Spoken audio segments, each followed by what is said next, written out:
You're never too busy, too tired, too old, or too anything to pursue your dreams. Welcome to the Distracted Dreamer podcast, where you'll learn how to move all those never-ending distractions aside and chase your dreams with confidence.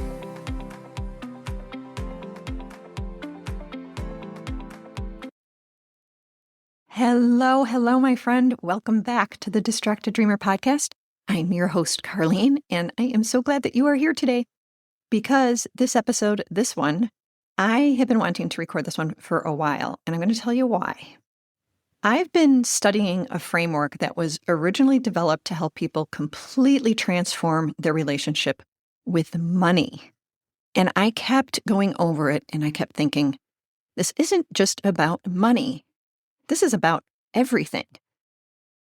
You know, the dream you keep almost starting, or the habit that you've restarted 4 or 5 times, or the version of yourself you can picture so clearly, and yet somehow you can't quite step into it.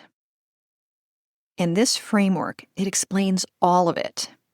For those of us in midlife, especially women who have spent decades pouring into everyone and everything else, I think it might be the missing piece that we didn't know we were looking for. So go ahead and grab your coffee or your tea or your refresher, whatever your drink of choice is, and just find a quiet place because we are going to get into it. Okay, so I want to start with a question. Have you ever promised yourself that you'd do something that really mattered to you, and then you avoided it? I know, I do that too. You are not alone. And I'm not talking about things like, no, not the laundry or the dentist appointment. I'm talking about the things that actually matter. You know, maybe it's the hard conversation that you've rehearsed 100 times in your head, but you've never actually had it with that person. Or maybe it's that creative project that's been living on the back burner for months, or maybe even years. Or what about that health habit that you've committed to starting again, on Monday, because that's when we start everything, is on Monday. The question is, did you do it? And for so many of us, that answer is no. And here's what I've learned, is every time that pattern plays out, there's a cost. When you make a promise to yourself and you don't follow through, there's a cost. And it's not just about your goals. This speaks to your identity. And every time you don't follow through, it compounds quietly in the background in a way that most of us don't even notice until we're looking in the mirror wondering where our confidence went. So when you keep saying something matters and then you don't act on it, your brain notices. It's always watching. It's always keeping score. And very quietly, it updates the story it tells about who you are. That story becomes, I never follow through on anything. That's the story. And that's where the stuck feeling comes from. That's where you start doubting yourself. And that's why so many of us reach midlife and realize that we've lost something that we can't even name. This framework that I learned it from Mel Abram. He teaches a concept that he originally developed around money called the aligned identity. And at its core, it says this: your results in life will always follow your identity. Not your intentions, your identity. So if there's a disconnect between how you see yourself and how you want to live, you will have inconsistent results at best, every single time. And here's the piece that stopped me cold. An aligned identity isn't built from external validation. It's not built from other people telling you, oh, you're doing great. It's built internally from who you choose to be and what you consistently show up for. So how do you build confidence? Think of your confidence like a bank account. Every time you do what you said you'd do, you make a deposit into your bank account. You keep the promise to yourself, that's a deposit. You show up for the goal even when you don't feel like it, that's a deposit. You take one small action towards that vision, that's a deposit. But every time you say something is a priority and then walk away from it, that's a withdrawal. And most of us, we are overdrawn. Our accounts are overdrawn, and we don't even realize it. So we say health matters, but we skip the habits. We say connection is important, but yeah, we actually don't talk to anybody for weeks. We just text. We say we want something more. We want more creativity or more purpose. We want more us. But you know what? We stay quiet and we don't do anything different. We stay small and we sit here and we wait. We're like, well, someday. And over time, that gap between what we say and what we do, it slowly drains our confidence. Not because we're incapable, but because we've trained ourselves not to trust ourselves. Now, here's why this hits differently in midlife. Here's where I want to talk to you specifically if you are in your 40s, 50s, or beyond, because this pattern, it runs deeper than it does for younger women. A lot of us spent our younger years building an identity around our roles as mom or a daughter or an employee, a caretaker, a partner, and we were good at those roles. We showed up, we still do. We deliver, and we poured ourselves into them. But somewhere in the middle of all that pouring, we started losing track of the deposits that we were making for ourselves. The dreams that we deferred, the creative pursuits that we shelved, the version of ourselves that we keep saying, oh, someday. And now you're here. And maybe you're feeling like, who am I outside of all of those roles? What do I actually want? And can I even trust myself to follow through anymore? And here's what I want you to know. This isn't a character flaw. It's the natural result of years of withdrawals from your own confidence account without enough deposits going back in. But there's good news. Your account isn't closed, and you can start making deposits today. Let's talk about what this actually looks like inside my Dream Studio community, because I think it's important to bring this out of all the theory and bring it into real life for a second, because I have been watching this unfold right in front of me inside my Dream Studio community. When members joined, I sat down with each of them for a 30-minute coaching session. And from those conversations, I built each of them a 90-day plan. Now, I know what you might be thinking. A 90-day plan? That sounds very productivity-based. And sure, there are goals, there are actions, there are things to do. But that is not what the 90-day plan is actually about. What it's really about is each of these women getting to know themselves again, proving to themselves, one small deposit at a time, yes, I can prioritize me. Yes, I can follow through. And yes, the world does not end when I take up space for myself. Let me tell you about a few of these amazing women, because their stories are this framework in real life. And maybe you will see yourself in one of these. One woman, she's an empty nester. Her kids are grown and gone, and for the first time in years, her mornings are hers. But she hadn't quite figured out what to do with that. Her 90-day plan is about taking those mornings back with intention. It's about her walking, about her finding a workout class where she belongs to something again. It's not really about fitness. It's about reclaiming herself. And another woman in my community recognized that she's been feeling fragmented, kind of scattered and disconnected, and not quite like herself.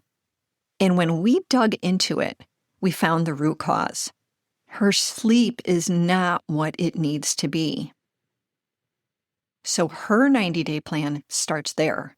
I know, it doesn't sound glamorous. It's not a dream vision board. It's just sleep. Because she's learning that taking care of herself is an identity statement. And then there's another woman who is an ADHD coach. She's brilliant, experienced, she's deeply committed to her work. And she's in the middle of a significant shift. She's not just changing her niche, but she's stepping into a new identity. as an ADHD nutrition coach. Everything she's doing right now is recalibrating how she sees herself and the value that she brings. So you see, those are three very different women. They have three very different goals. And yet, every single step they're taking in their 90-day plan is doing the exact same thing. It's making a deposit into their confidence account. It's closing the gap between who they've been and who they're becoming. And here's what I keep coming back to. Truly knowing who you are in this season is everything. It's the foundation everything else gets built on. And that's the real work. And that's what I want for you too.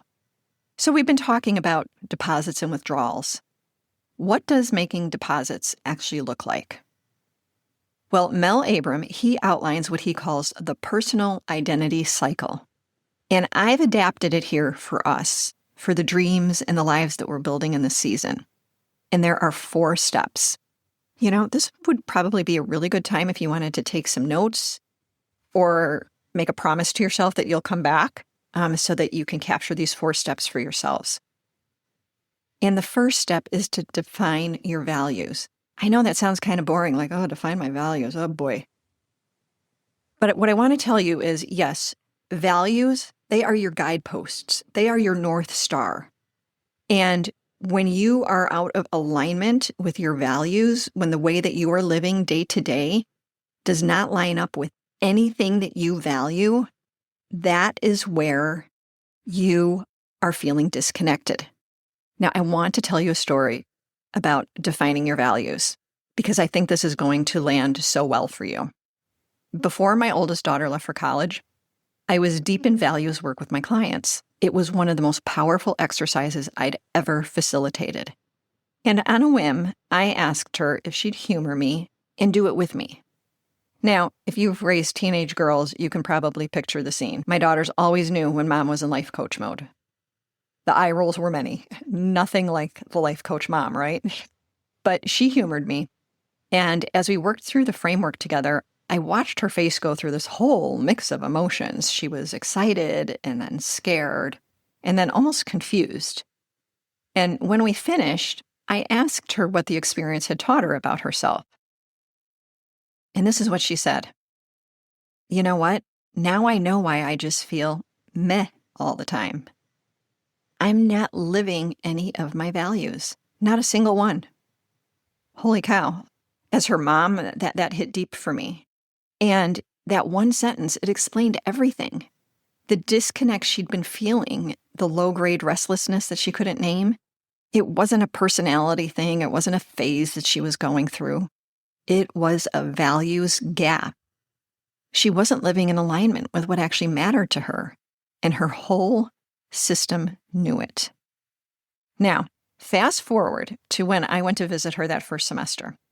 I was looking around her dorm room, you know how you just quietly take it all in, and I spotted something on her bulletin board.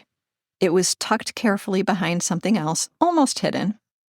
It was a tiny piece of paper, the one I'd written her values on. She brought it with her. It wasn't framed.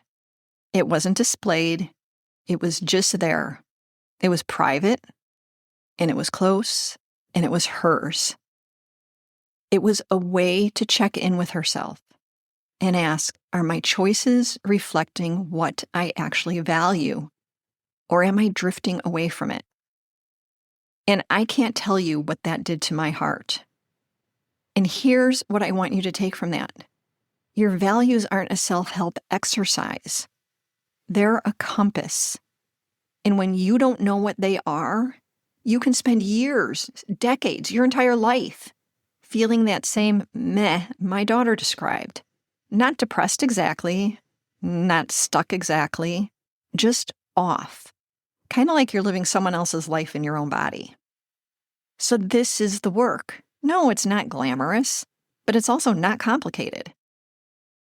But it just might be the most important question that you answer today. What truly matters to me? Not who I used to be, not what everyone else needs from me, but who do I choose to be right now in this season. Maybe you value freedom. Maybe you value creativity. Maybe you value deep connection with people.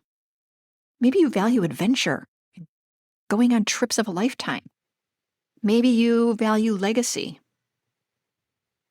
Or maybe you value being physically fit. Maybe your value is around family or faith. You don't just get to have one value. You can have several values. And I just want to share this with you. When I did this exercise in my 20s, those values I had in my 20s were very different than the values I had in my 40s. And the values that I have today are very different from the ones that I had when I was in my 40s. So as you grow and change and evolve as a human being, what becomes important to you, it shifts. And it's supposed to. So if you think you know what your values are because 10 years ago you did a values exercise, I highly encourage you, go back and do it again. And get honest, get specific, write it on a tiny piece of paper if you have to. Because if you don't know what you stand for, you'll keep taking actions that pull you in so many different directions. And then you're going to wonder why you feel so scattered. All right, step 2 of the personal identity is to move from want to will. There's a huge difference between saying, I want to take better care of myself, and saying, I will walk for 20 minutes 3 times this week. You hear the difference? Wants are passive. Wills, they're commitments. And every dream requires you to make that shift from wishing to deciding. That want is nothing more than a wish. When you say, I will, you are making a decision, a great decision to move forward, to make a deposit into that confidence account. Okay, step 3 is to reprogram the story. So yeah, this is the mindset work, and this is not optional. The thoughts that we think on repeat, they become the beliefs that we live by. So if the story running in the background is, I never follow through, or it's too late for me, or how about this one? Other people can do that, but I'm not that kind of person. Those thoughts are making withdrawals from your confidence account every single day. But you know what? You get to write a new story. Don't listen to that fake one. Write a true one. Because that true one, it's just been buried underneath all those thoughts that became your beliefs. Okay, step number 4 is to take consistent action that matches the identity that you're building. Look at those values. And here's the key word. It's consistent. Not perfect, not big, consistent. Because if you've been in my world for a while, you know my definition of consistency is showing up the day after you didn't. It doesn't mean that you have to get it perfect. Show up the day after you didn't. Show up when you get back from vacation. Show up. Because it's not the grand gestures that build your self-trust. It's the small ones that you show up for again and again. It's the walk that you took on Tuesday, even though you missed Monday. It's the walk that you took Wednesday, even when you didn't feel like it. It's that journal entry that you wrote. It's that boundary you held. It's that creative thing that you did, even though no one else saw it. Those are deposits, and those add up. Okay, so those are the 4 steps of the personal identity cycle. Step 1 is to define your values. Step 2 is to move from want to will. Step 3 is to reprogram the story. And step 4 is to take consistent action that matches the identity that you're building. So here's a question that I've been sitting with lately, and I want to offer it up to you, is what's one action today that proves the person I want to become is real? See, that question, it changes everything, because now you're not acting out of pressure or guilt, or I should, you're acting out of identity. You're making a deposit into the version of yourself that you're building.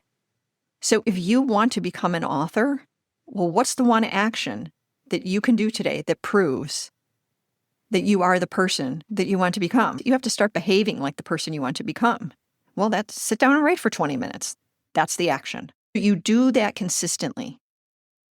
And the strongest belief that you can have begins to take root, which is, I trust myself to follow through. You sit down for 20 minutes and write, you will be telling yourself, I trust myself to follow through. You are rewriting that story right there. And for us, for women who've spent years showing up for everyone else, learning to trust ourselves again, that is probably the most important thing that we can do in the season for ourselves. Okay, I have a little challenge for you. Are you ready? For the next 7 days, I want you to make one deposit into your confidence account every day. It doesn't have to be huge. It doesn't have to be impressive. You don't have to post about it.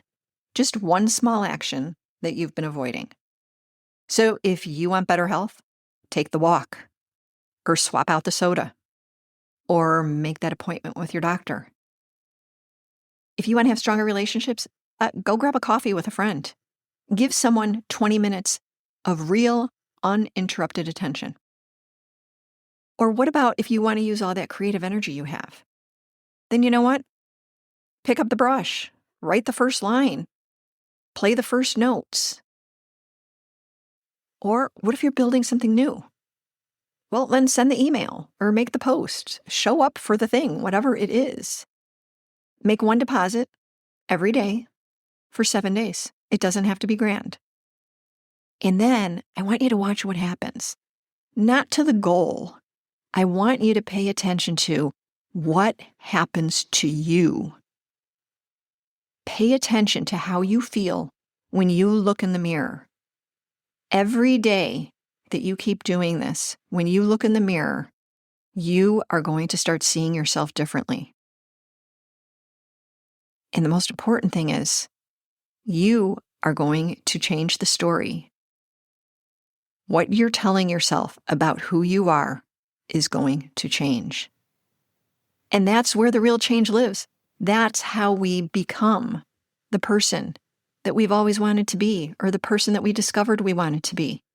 You have to start behaving like that person that you want to be.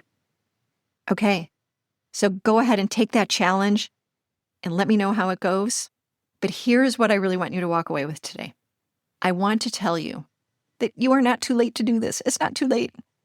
And yeah, your confidence account might be a little overdrawn, but today, it's the day that you get to make your first deposit. Go ahead, go make your first deposit. And then identify one thing this week, one small action that says, I'm the kind of person who follows through. Do it. And then do it again tomorrow. And if this episode spoke to you, I would love to hear about it.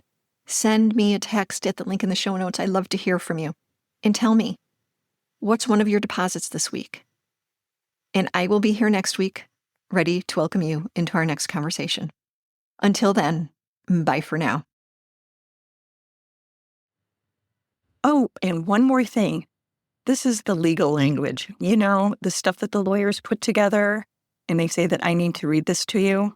So here we go. This podcast is presented solely for educational and entertainment purposes. I'm just your friend. I'm not a licensed therapist. This podcast is not intended as a substitute for the advice of a physician, professional coach, psychotherapist, or other qualified professionals. Got it? Good. I will see you in the next episode.